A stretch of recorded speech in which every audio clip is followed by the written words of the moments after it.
welcome back to another Village Idiot podcast. Of course, with, you know, the Penguin, Amy, and of course, the one and only, the person who thinks he's better than me in any game, but that's the first-person shooter game, Victory Game Network, and someone from the Switch group. So, welcome all. Hope you're... And your host, Mr. Dildo Lover. Anyways, Gangstashrek himself. I'm going to start this off because I have something I want to bring up. Besides the fact that right there just kind of brought it up.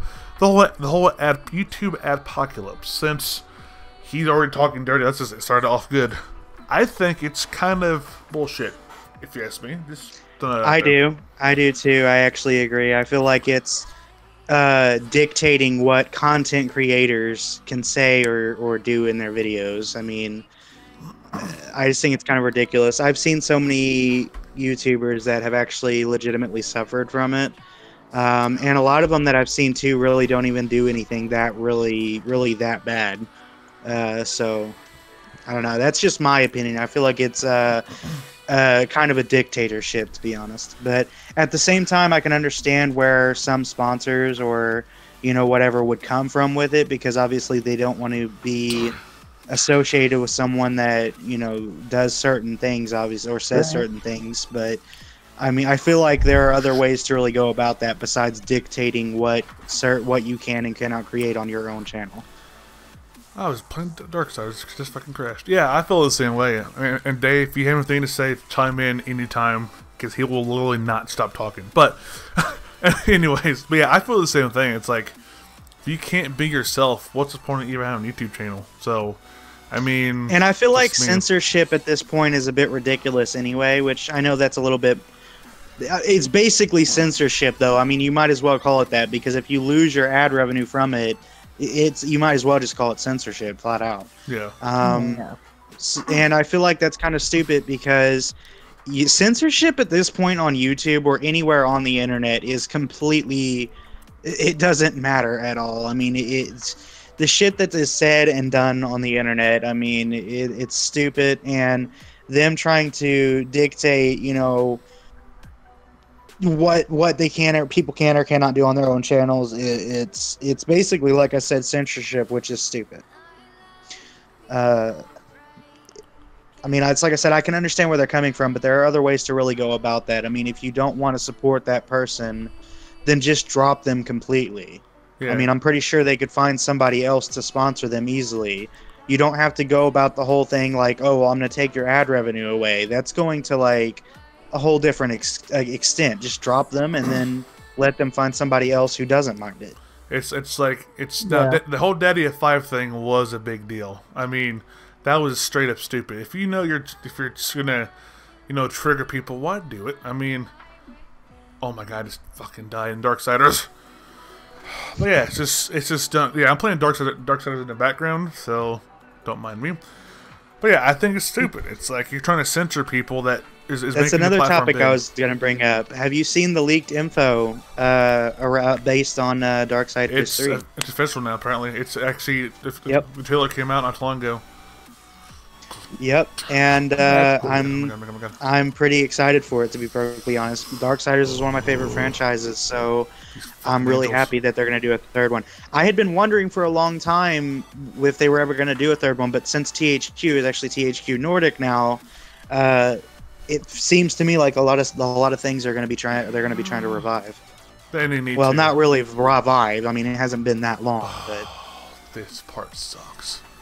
So bring to the relevancy again, because there's so many games that do that. They're like, oh, you know, and then shit disappears and you never know what happens. So prime example is Mega Man.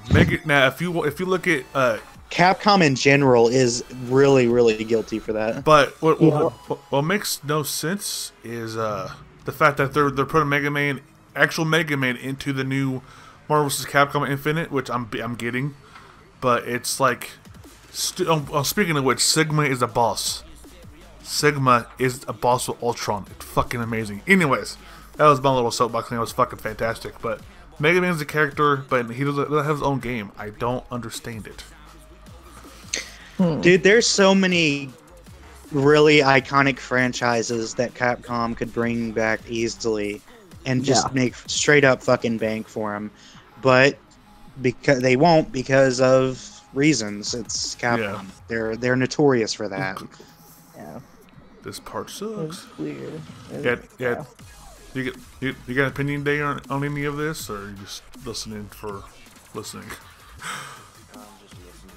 Okay. That's why just make sure you know you want any time. But yeah, it's just whole YouTube ad thing. Don't is let dumb. these motherfuckers run you over. Do what? Oh yeah. Hey, whoa. I don't. It's Victory that's always the one that talks to. I rarely get a word off because if you look at my comments on one of the other podcasts, I get no words off if you ask them. So it's all Victory talking. So. Hey, we did start this as a talk show, though, you know? Yeah, I don't give a shit. But yeah, the whole ad thing is stupid. Other than, I don't know if you've seen this, since I know you're an ex-COD player, I think it's kind of funny. Apparently, World War II COD is too violent for advertisers, for ads. Okay, this is the thing with COD. I quit COD. For those of you watching, I quit playing COD back when they started adding all the futuristic bullshit into it. I quit. Because I quit playing it because I couldn't keep up. I used to be pretty damn good at Call of Duty back, when like a Modern Warfare and shit, which got me into it. But when they started adding all the futuristic bullshit into it, I quit. I was like, okay, I can't keep up with this anymore. This is stupid. So I've seen the World War II trailer, and like everybody's freaking out about it. I'm not even gonna lie. I'm gonna keep it real, and just say that I'm probably not going to buy it. I don't care how good the trailer looks. I don't care anything about it. I feel like they went beyond the point of redemption at this point. Now, choose your words carefully, because I remember you telling me if they went back to boots on the ground, you would buy it. Just throwing that out there. Just what you said. I did say that, but I didn't necessarily say though that I would buy it new to where they get the money for it. I feel like if I went to, like a second-hand place and I found it cheap, then I would do it, because that way it wouldn't necessarily be giving them, obviously, the profit from it. Yeah. Normally I don't do that, but if it's a developer that I feel very strongly about, that I really want to get their act together, then sometimes I will do that. I don't approve of it, and I don't condone it, but sometimes when you have a developer that you really care about, that you want to see them get their act together, then sometimes, you feel like that's maybe your obligation as a consumer and a fan. And I'm not going to lie, the trailer does look pretty decent. I hear that they're going away with a lot of things, but I feel like at this point they're beyond redemption. They've just, I don't know, they've fucked up for so long that I don't really feel like they should just be given a pass just because they can come out with one more, game where it's boots on the ground again. That's just how I feel. Yeah, just COD to me is a dead series. I'm just waiting for July 21st come around when Splatoon 2 hits Switch, and then I'm playing the hell out of that, because Splatoon is badass. Well, the thing with World War II that I feel, even if it is a success, which, I mean, it would have to be a monumental fucking success right now to pull them back. COD has just, I mean, their stock, like their profits from COD have been falling year after year. And I get so aggravated because there's so many developers out there that are shady as fuck, that don't give a shit about the consumer or anything like that. And all of a sudden they come out with one good game out of like 6 of them, and now they're completely forgiven. I don't really believe in that practice. I feel like people need to take a stand against it and say, even though you've made this one good game, I'm still not going to support you because you fucked up too many times prior. Yeah. And then speaking of games, I don't know if you guys heard the story, but Apple has $256 billion in cash on hand to maybe Activision, EA, and Take-Two and buy them out. Oh, no shit. Yeah, so imagine how shitty that would be. To me, that would probably end. I don't know. Honestly, it might be a good idea. I don't think it would be, though, honestly. But well, I think, I don't know, EA is a big enough franchise, or set up in general. I think that they'll probably be okay. Activision, I don't know. And then also talking about them buying Disney. I was like, holy shit! If they bought Disney, imagine. Never gonna happen. No, You're talking to a no, true no. Disnerd over here. Never gonna happen. At Disnerd. Oh, that's Yep. pretty good. That's a pretty good way of putting that. Disnerd. That's creative. That's exactly what I am. So, yeah, there's absolutely no way. I mean, I don't think there's enough money in the world that they could throw at Disney for Disney to sell, considering No. Disney is almost on par with Apple overall on revenue and all that shit. So, Right. Yeah, that'd be a big feat to buy Disney. I mean, that would be. I mean, that would be a big bullet to bite. I mean, that's a, you know, like she just said, Disney is huge. I mean, that would take a lot of fucking money. I mean, they're one of the monoliths. You figure Disney, Coca-Cola, Apple, Microsoft. Those guys are all so big that they're not going to get bought. Microsoft, I think, and I know this is nothing new. I think is the greediest next to Nintendo, but I love Nintendo now. Don't get me wrong, but which is awesome. But to me, they're they're greedy as Nintendo is as far as OS and money, because I look at one. I'm not gonna lie. Though. I kind of believe that in my personal opinion, I feel like all three are greedy to a certain extent. Oh yeah. I do agree that Microsoft would certainly top the list as far as these three are concerned. But I still think that they're all three greedy, though, to a certain extent. But I do feel like Microsoft tops the list, though. Yeah. I think, in my own personal opinion, I feel like it goes from Microsoft being at the top, Sony probably in the middle, and then Nintendo on the bottom. Yeah. So, I mean, that's saying that they're all greedy to a certain extent. I just feel like, you know, certain ones more so than others, at least as far as these three are concerned. I say greedy for Nintendo because of their copyright claims, and if you guys know me, my Mario Kart's live stream I did with Day get 13 copyright claims for every race I did. Yeah. I was like, that is stupid. They abuse. They're very.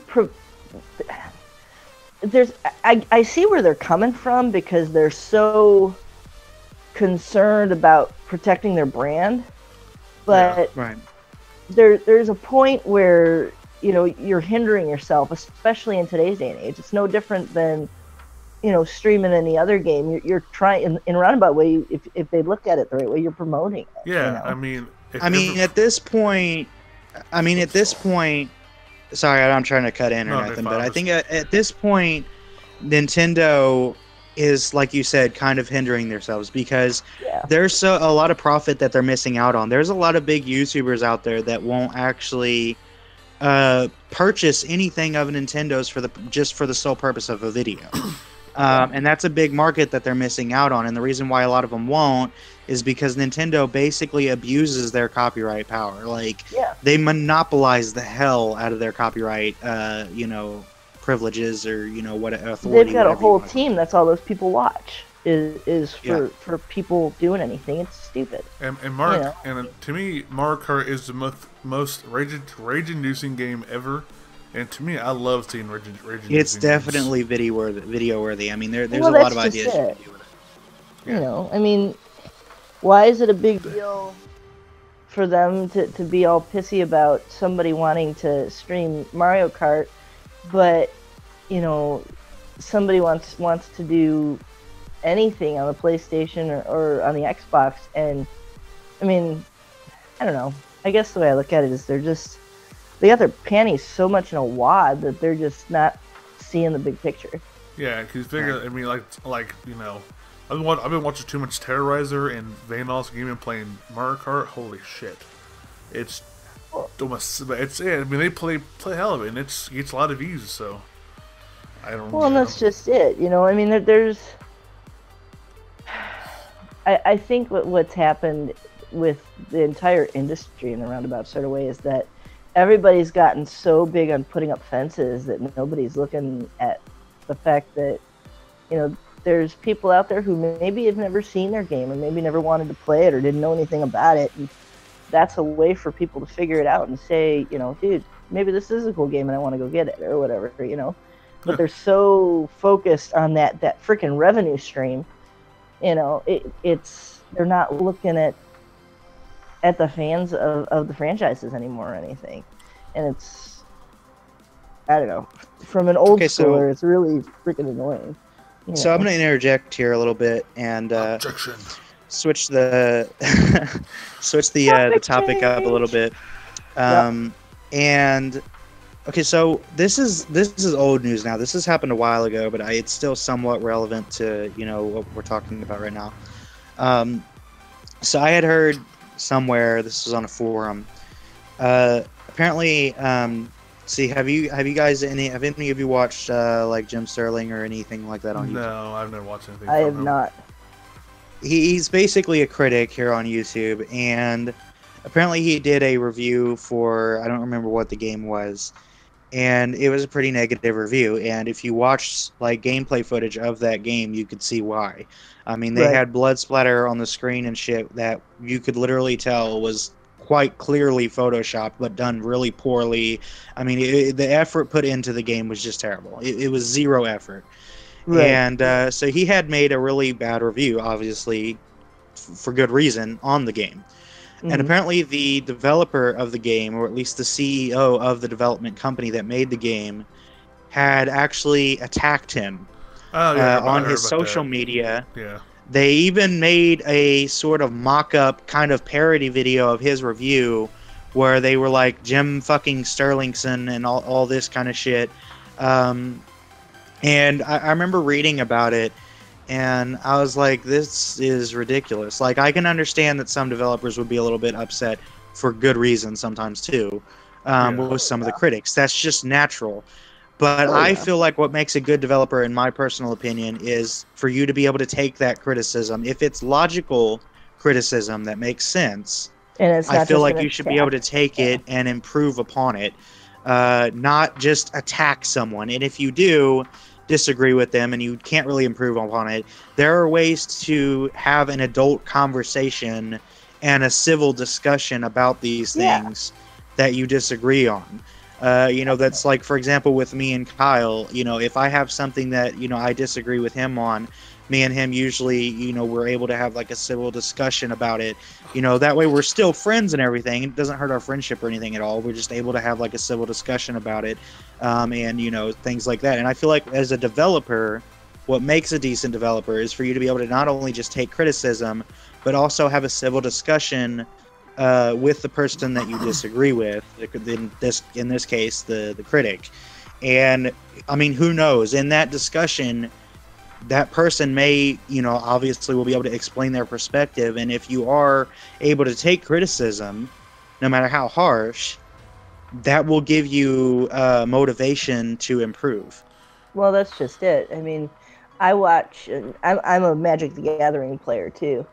And one of the channels that I watch is the Tulare Community College, and the professor on there had a real negative response to one of the game formats, and he did a whole video about it and listed his reasons and everything else, and somebody openly dissented against him, and they actually turned it into a conversation, and they had a rebuttal video, and it was civil and well done, and there were no hard feelings or hurt feelings. Nobody was butthurt over anything because of the fact there was no reason to be. So many times with devs, when they're doing stuff, they get so wrapped up in their project that it becomes their baby, and they lose sight of the fact that not everybody's going to agree with what you did. Right, and a lot of criticism that critics have given a lot of times makes perfect sense. A lot of it really makes sense, and some of these critics also know what it's like to develop a game. Some of them have, they obviously, with them being a critic, they know how games are made, at least in a certain fashion, and things like that. So a lot of the things that they've said have made sense, like things that they've said that they wanted fixed, or things that they've said they'd like to have added. A lot of those kind of things a lot of times make sense, and you can see where they're coming from. But I feel like that there's a thing too, and this isn't just in the gaming industry, this is in almost every industry. I feel like a lot of times there's so many devs and things like that feel like I feel like, in addition to what you had said, I feel like a lot of them, they feel like sometimes they feel like they're above criticism. I feel Yeah. like they put so much effort into making a certain product that they feel like they're above criticism based on the amount of effort that they put into it. Right. Well, that's just And it's it, understandable, but it's not really a good practice to lash out at your critics or just completely ignore them, you know. Well, that's just it. The whole reason that, I don't know, like if you're trying to put something out there and, if you didn't do something right and somebody calls you out on it, the idea is that's something to grow off of, not turn into a pansy and like throw a hissy fit. Or, or have a pair of balls and man up to your mistake. Exactly. Exactly. It seems like once it gets, like released, that it's supposed to be, holier than thou, everything's perfect. And they don't. And a lot of times critics will give reprieve when things like that happen. If the developer mans up and says, "Hey, we fucked up," and they say, "Hey, we're gonna fix this. We're gonna do our best to fix this as soon as possible," and they actually do that and they follow through with that, that kind of practice is going to give them a lot of reprieve. There's a lot of critics out there that would, take that, or not critics, but critics that would take that and they would actually a lot of times give them a pass because they're like, hey, they listened to us, they fixed it, it's over now, we move on from it, and exactly. That's or at least even if they don't necessarily fix it or fix it the way that the critic calls out, they're at least acknowledging, hey, yeah, this isn't right. Ubisoft and all the shit that's going on with Dishonored. Oh yeah, or not Dishonored, For Honor. Exactly. I heard about that. They're going through all that, and they're still running into it. I mean, there's a whole list of OP characters and stupid crap, and it's they like need to be nerfed. Yeah, and nobody's done anything about it yet. And some stuff, Ubisoft has been like, "Yep, we're working on this," and even if they may not be my favorite house, they've at least acknowledged some of the major issues. And I still love the game, I still play the game, but I mean, they're releasing a whole bunch of new stuff, I think, next week. Yeah, I tried it. It was okay. Now, the way I feel about it is, I feel like what I'm saying about, listening to the critics and stuff, it's to a certain extent, I'm talking about the critics that actually, gonna hate. Obviously not everyone's always going to agree, but I'm talking about, the critics that actually have, they actually make sense in what they're saying, or, the ones that are actually credible, I should say. Now, obviously not everyone's going to agree, but I think the critics out there that are actually credible, that make sense and have shown what they're talking about, then that's the ones that, I think they should be listened to. Now, interesting. What do you guys think about the PlayStation Plus exclusive, not PlayStation Plus, but PlayStation exclusive lineups? I think it's way better than Xbox ever has. Microsoft has no. They may have that one robot game. I forget what it's called now, but yeah, I think they have Heavy Rain, Uncharted, which is way better than Halo ever was. So I think it's better. In my personal opinion, I'm not trying to sound like a fanboy here or anything, because obviously you can see my game room. I have Xbox, PlayStation, and I have everything. So I'm not a fanboy, but I'm going to sound like it here for a second. I feel like, in my own personal opinion, PlayStation and Nintendo have the most iconic games. Xbox pretty much just has Halo for the most part. Anymore, Halo sucks, and it's like literally not split screen. Until I built Halo with split screen, and they took it out. Yeah, I don't know. I'm a PlayStation girl. I've played Xbox. I like Xbox, but for me, PlayStation just has more out there for me. I don't know. It actually does for me too. Sorry, not to interrupt. I have a bad habit of that. No, you're fine. Fuck you. So no, I've had never. Not my type. PlayStation has always offered me more because I've been a story-driven person. I enjoy story-driven games because they just to me they keep me interested. They keep me wanting to play it. As to where a lot of shooters, like you have on Xbox as a prime example, it's just a mindless shooter thing. Like, for example, Gears of War is good and everything, and I've played it, but it's to what it boils down to me with stuff like that is it's like take cover, shoot some people, take cover again, shoot some more people until you get to the next cutscene. And that to me is just not something that's going to keep me enthralled in it, you know, for 3-4 hours. So I have to play story-driven stuff most of the time. And so for me, PlayStation offers more of that. And Nintendo actually does a lot of times too. Xbox for me is just more shooters than anything else. And that's not something that will keep me entertained long enough. So that's it's just not me, enough to pull you in. Are you not entertained? Like I'll play, you know, like I'll play online and I'll play first-person shooters online, third-person shooters, stuff like that online. But I can't really necessarily play them for 3-4 hours straight. Like I'll play, I don't know, maybe like 6, 7, 8, 10 games, whatever, and then I'm done. I want to go back and I want to watch a movie or, you know, play something story-driven for a while. Right. Or Titanfall 2. Let's just be real.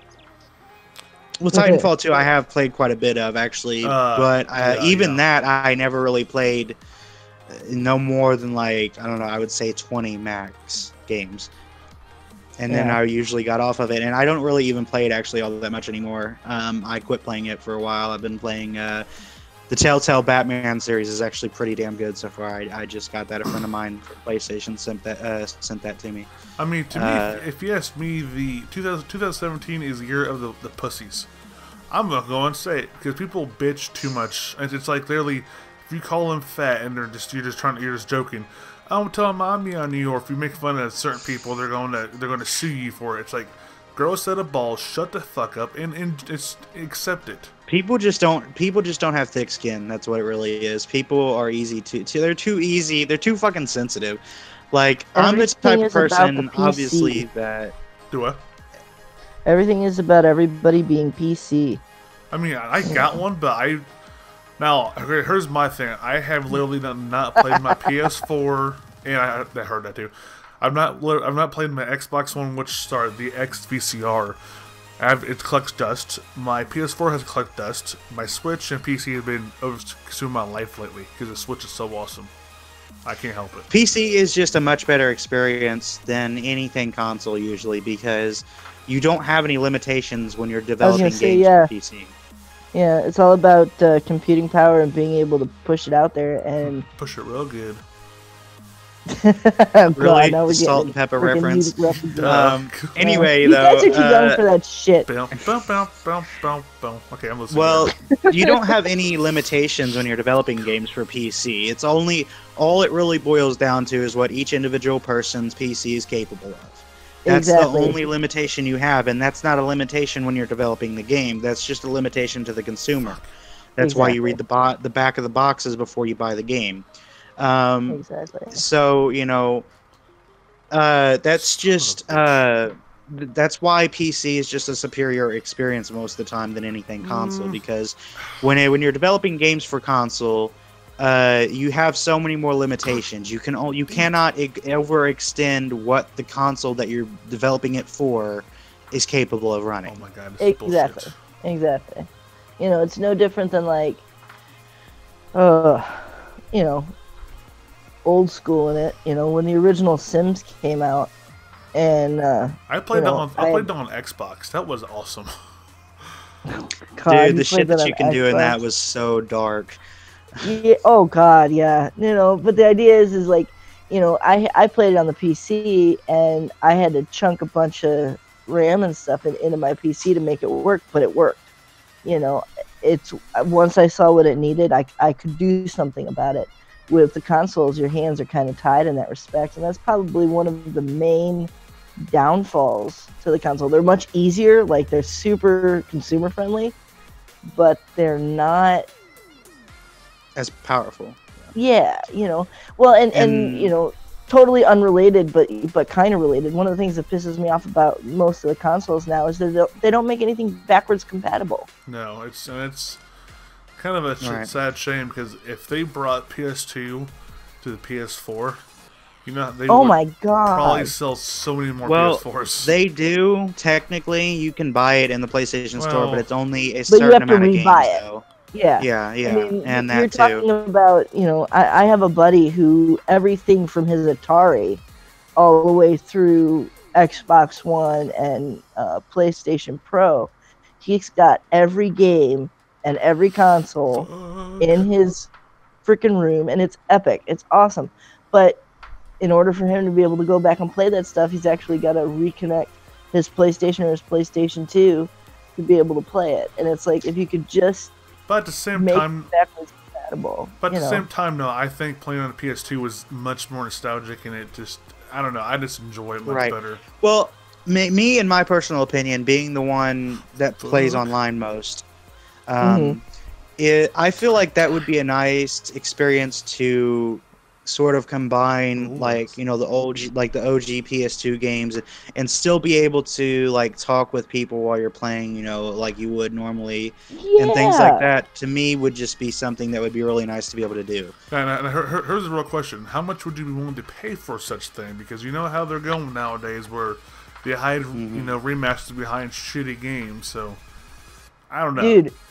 If they made it truly backwards compatible, where you could use an old disc in your PS4, I'd pay an extra $100 for my PlayStation. Oh, well, I would. No, I'm in for like per game. If you had to buy it in a whole new entire game, oh, what would be? And see, that's just it. That'd be the tricky parts. I rebought Final Fantasy VII for my PS4, and I paid $15. And to be honest with you, I thought that was a bit much. I probably would have been willing to pay about 10 under normal circumstances, but I was desperate for a story-driven game, and I'm really not a big fan of the new time-based battle system in the new Final Fantasies. So that one I do like pretty decently. I don't know, just maybe. Seven's amazing. Speaking of 7, friggin', I can't wait for the remake to come out. Oh my God, Star Trek reference. Thank you.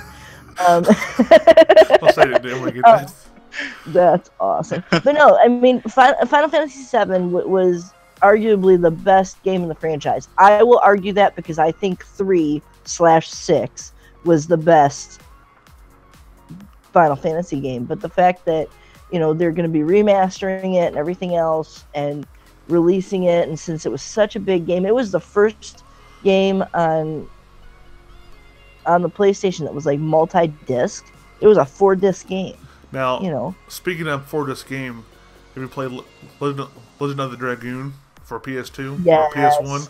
That was my favorite. Dude, Actually, I bought it a long time ago. I love that game. Secret of Mana was like that. That was a 2 or 3-disc game. I mean, yeah, we didn't have the storage capacity that we do now with the Blu-rays, but you know, they'd release these multi-disc games, and it was epic. You know, if they would bring that feel, that even the games themselves, dude, there are so many PS1 and PS2 games that I would like freak out over being able to play again, but not having to purchase them again. You know, even this isn't as far back, but even PS3. The PS3. Somebody's gonna call me a fanboy, but the PS3 was one of my favorite consoles ever. Okay, yeah. I know I'm talking about any you know, I just, the games on the PS3 were really good. Now I'm not saying it's top of my list. I'm just saying it's one of them. And the GameCube is also up there. But the PS3 to me had so many great games on it, and that's not as far back, so that in particular would be so easy to just bring over to PS4. Exactly. Even just make it backwards compatible to the previous version. You know, the fact that they lock the systems down so much now. Well, God, it wasn't all that long ago that they finally released the information to be able to install a bigger hard drive on your PlayStation. That wasn't that long ago. Oh, the It was in the PS4. last 6 months. Yeah, for your PS4. Well, Because one of my buddies had to put a 2 terabyte hard drive in his PS4 because he keeps, like, it's the same dude that I'm friends with. You know, he keeps all his games, and he doesn't want to have to delete everything. And your hard drive gets full. I can't tell you how many times since I got my PS4 I've had to delete shit off the hard drive. Yeah, I've had that same issue. There's I have so many games for my PS4. I have 78 games total PS4. That's I have PS4 alone. Right. And the issue that I have with it is literally I would say about 10 of those 80%, 95% of all my games are physical copies. I don't generally do digital unless it's a digital only. Right. Or if I can get a good deal on it. Right. And 95% of those are digital. Mm-hmm. And my issue with it is out of all those games, 78 games total, like I said, only about 6 of them I've actually have installed right now. Doom is a really fucking phenomenal game. I love how Bethesda had done that. It still feels like an upgraded version of the classic Doom, and I love it. Exactly. But it takes up 76 fucking gigs, and that's on a physical copy. That's literally almost 100 gigs of the fucking 500 gig hard drive. Now, I gotta say, if you like it on PS4, play it on PC with the Vulkan driver. Holy shit, you will never tell a difference. On top of the hard drive thing, I was pretty close to buying Final Fantasy 5 or 6 on the PS2, on the PS2 with the hard drive, the original hard drive it came with, an original box, right, for like $60. So I was like, I don't know if I've ever played it or not, but it's looks pretty interesting. If it's Final Fantasy 6, it'd be fucking awesome. I think because 6 and 3 is the same game. I'm it was called Final Fantasy 3 here, but it was 6 over in Japan. I'm pretty sure whatever came with the hard drive in the box, that was one I almost got. But they're like $60. I can't justify that. This shit. So to change the topic a little bit, yeah. So I already know how Kyle feels on the Android gaming kind of industry. I know a lot of people are against it, and I can understand why with some of them. I'm one of those people that I'm actually not really against it. I am against microtransactions. I am against the free-to-play stuff, which is really fucking rampant on the freemium games. bullshit. Yes. Oh my God, but I'm not entirely against it. Those two areas I am against, but I'm going to be real here because there is a lot of really good devs that have made Android games that you can see like that they're trying really hard to make good games. They just don't get enough attention, or funding to make them. There's a lot of really good developers for Android games that they have their heart in the right place. They're trying really hard to make good games, but you're so limited with mobile gaming, and a lot of times mobile game developers they just don't get enough funding to really make anything more than what they have on mobile a lot of times. So I have a lot of sympathy for the Android gaming kind of area because I've done a lot of videos of them on my channel. Just because, I actually actively seek out a lot of those games because there's a lot of good Android games out there. You just have to sift through the piles of shit until you find them. That's a lot of shit. Well, but that's the same thing. I mean, any mobile gaming you're talking about, I don't really care if you're talking Apple or Android. Right.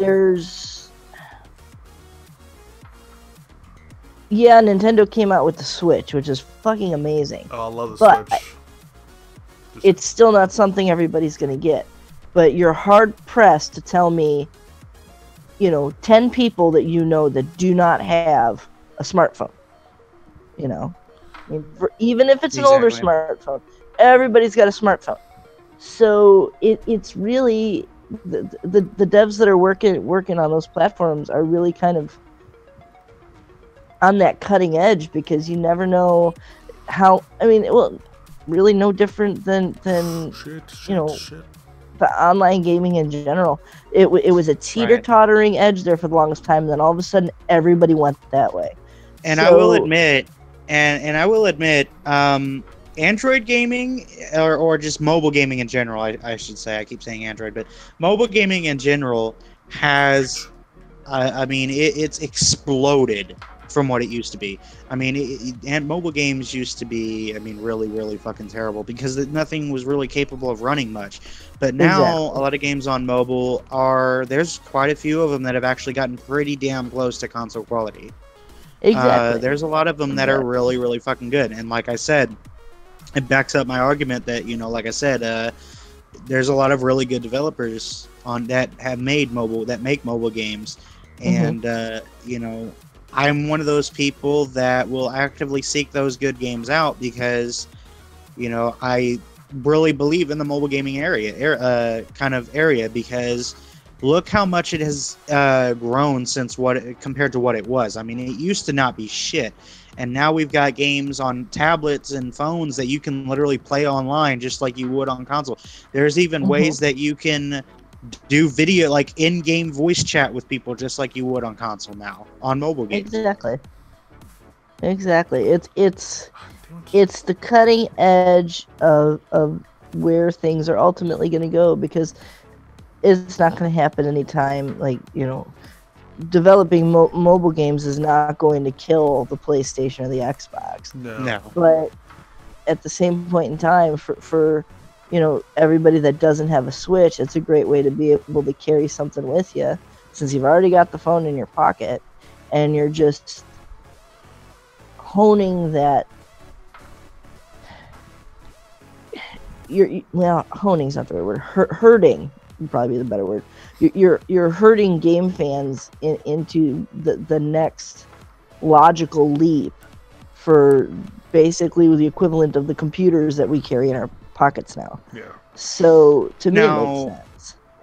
Now, I will admit though that I believe mobile gaming is a lot of the reason why, say for example, like your portable variants of PlayStations or Nintendo's kind of struggle so much. Well, with the Switch, it's not really the case, but because you have the exclusives on it and shit. But for example, like PlayStation and shit, the PlayStation Portable, the PSP, was really fucking good. The the PlayStation Vita was good.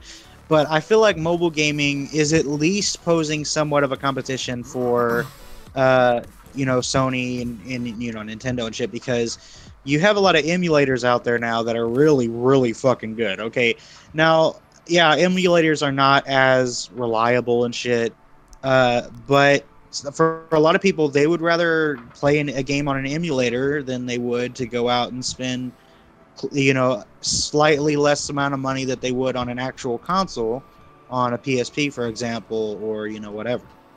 Well, yeah. The PSP, I was not the biggest fan of because the discs were weird and just not a big fan. I didn't mind it. I actually enjoyed it. I thought it was pretty good. There were a lot of issues that it had with it though that I didn't really get. Well, yeah, and with anything like that, and if you think about your phones, it's no different. Granted, it's app driven now instead of an actual disc or a little cartridge you're putting in your handheld. But the biggest problem they've got with anything handheld is battery life. You can only play so much. I had an original Game Boy the year they came out, and I know I'm old. My parents for my birthday turned around because my birthday's in January, so in the 10 days between Christmas and my birthday, I had gone through 60 or 70 batteries because all I was doing was playing my brand new Game Boy. So they got us the rechargeable, AA batteries. Yeah. And those things only work so good. So the biggest problem I think with any handheldy type stuff that you run into is that they just they're battery killers. You get into playing a good game on your mobile phone, and like cats, you can almost watch your battery just drain to nothing. Now it's a little easier to recharge, but still. See, it's pretty interesting though, because we're at a time now where we've got full on actual gaming tablets and shit now. Oh yeah. And there's a lot of YouTube channels out there that are just as big gamers as people on PC and console, but they only play mobile games.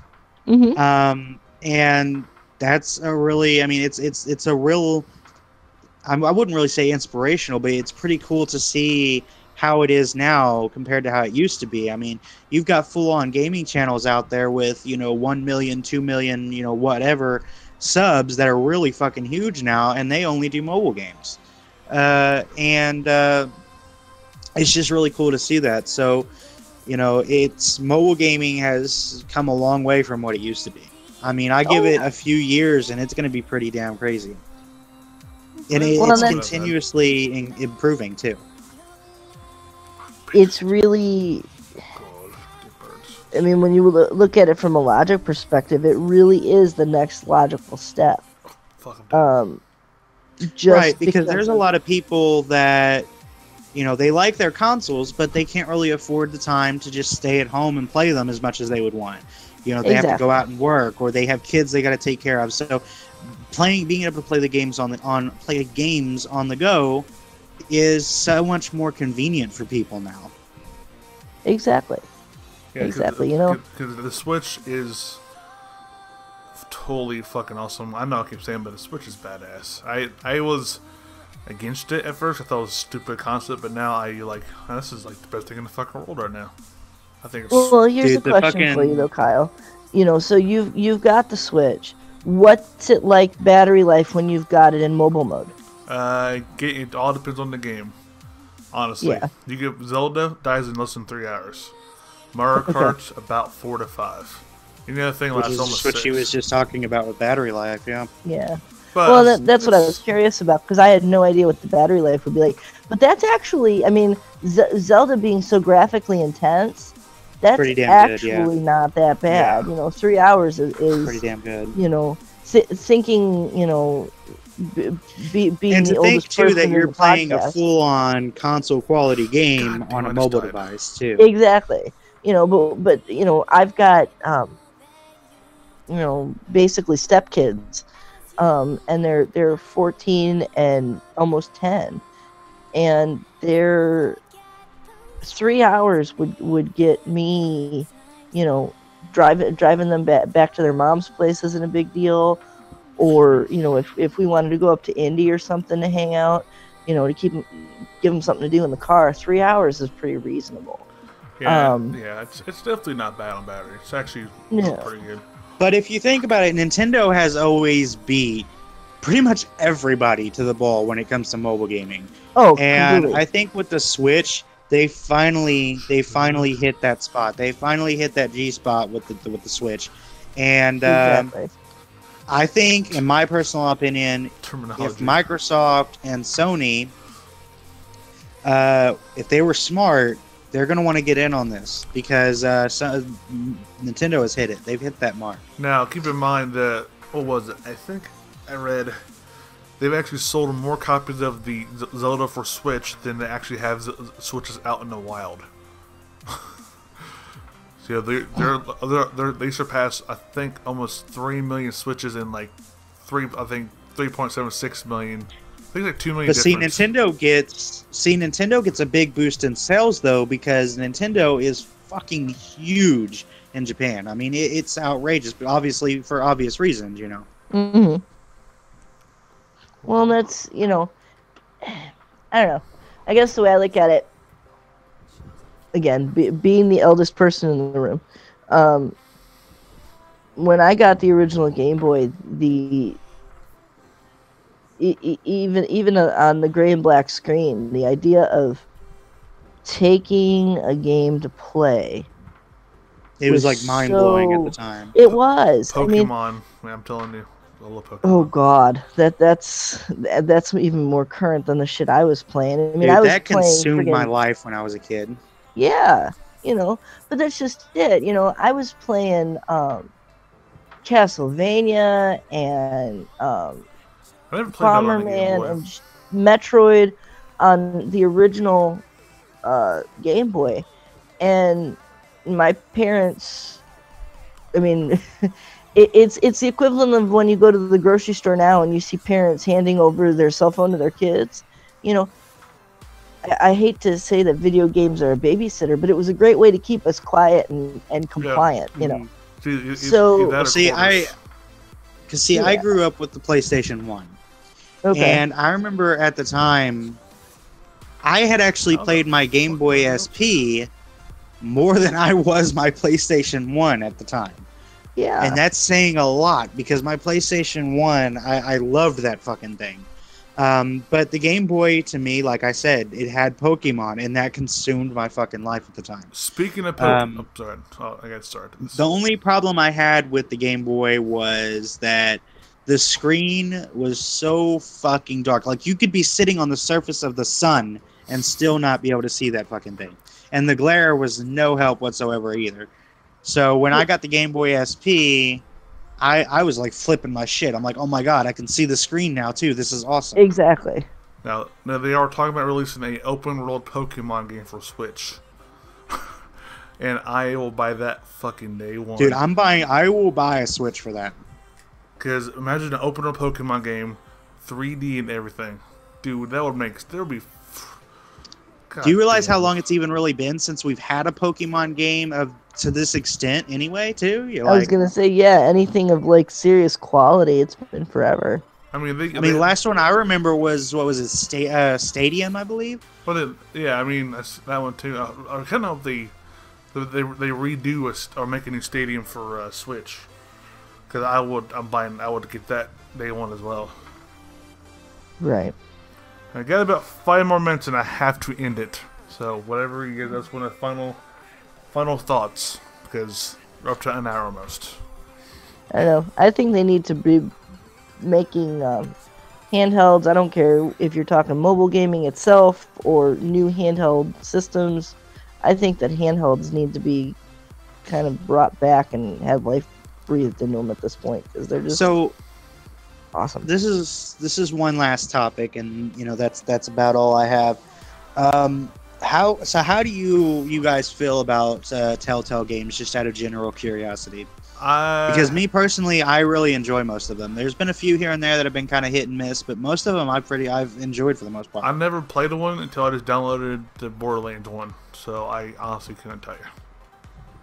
I was gonna say, yeah, I played Borderlands and that was pretty cool. I don't know. I think they're not a bad house, and I think that at least from what I've played, I've had fun. So.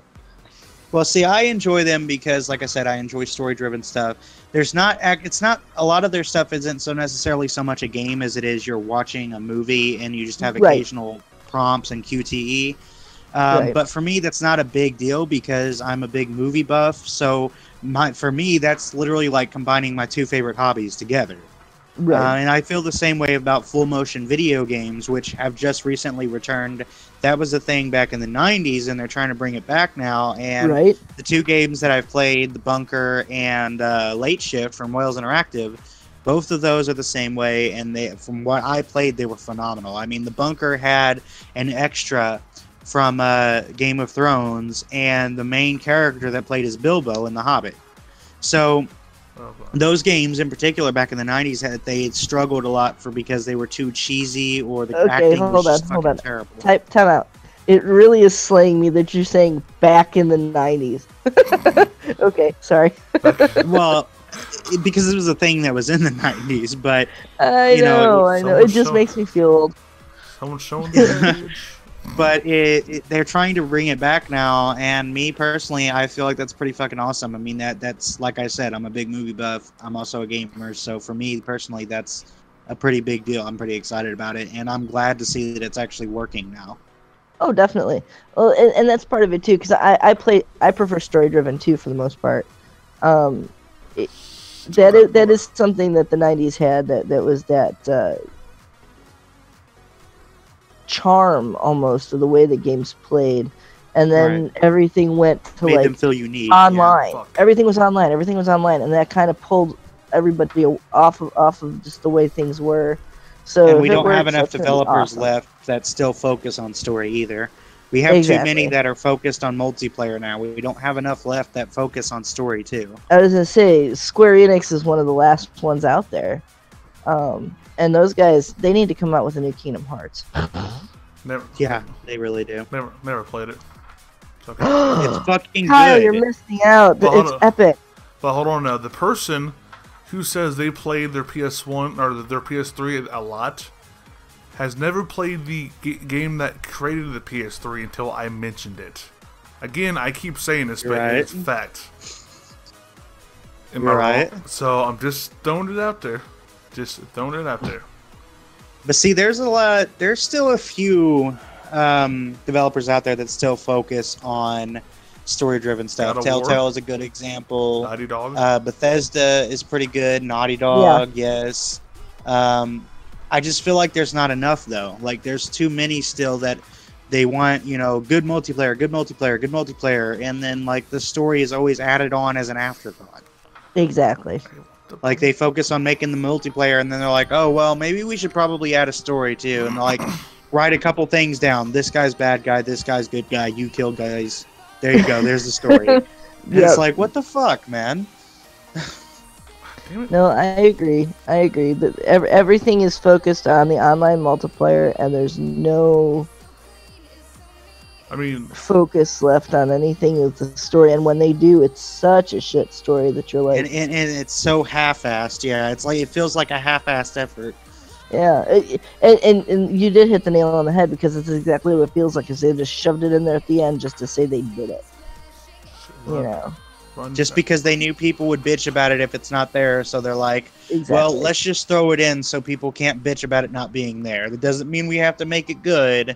We're just going to throw it in so that people can't bitch that it's not there, because at least it's there. And it's like, yeah, it's there. Yeah, you're right. At least it is there, but it's terrible. It's like Uncharted. Uncharted Online was a second thought. It wasn't even the main. I mean, the story is amazing. I love Uncharted. It's my favorite series. Well, it's possible to make great games with great story and great multiplayer at the same time. Mm-hmm. The Last of Us and Uncharted 4 both are perfect examples. Uncharted 4 has had a fucking tremendous story, just like you would expect from Uncharted. The Last of Us was a fucking great game, and it had really good multiplayer too. So it's possible to do that. There's just so many developers, I think, that just kind of use that as an excuse to be lazy. I mean, it does warm my heart saying, you know, knowing that, you know, you say Uncharted's good after you finally played it. No, it's my fault you played it. Just saying. I'm enjoying that way too much, I know, but I don't care. Okay, I will suck your dick later. Actually, I'm not. Ew, no. I know you would enjoy it, so... No, I'm just saying... I know you... God. No, there is a conversation at one point that you... Well, I played a lot of Sony. You played Uncharted? What's Uncharted? What the fuck is wrong with, you know? I'm just saying, you know. There was a conversation. Well, the reason why is it never really looked interesting to me. I watched it and it just, I don't know, like nothing really clicked for me when I saw it. It looked like it's just a third-person action adventure kind of game, and I never really thought that it was going to be all that interesting. And then when I finally played it, I was like, wow, I was really fucking wrong. I was completely and utterly wrong. To be fair, though, you were sucking Cod's dick so hard that, you know, there was no dick to be sucked left. Because my life was completely absorbed by COD multiplayer. But even back then, like I said, I still didn't play it nonstop. But I played it enough that I didn't really focus on much of anything either. Yeah. I'm so confused. Okay, anyways, I need to end it here because I have to fucking render this thing. So yeah, so there we go. So anyways, thanks for watching. If you enjoyed or had topics for the next one, or you think Victory's gay, just let us know in the comment section. Or you can dislike this video if you think Kyle's gay. Oh god, here we go. Dislikes at the ass just for that one fucking reason. Ass wipe. Anyways, thanks for watching. I'm ending it here. And we'll see you in the video. In the next one. Bye. I'm in.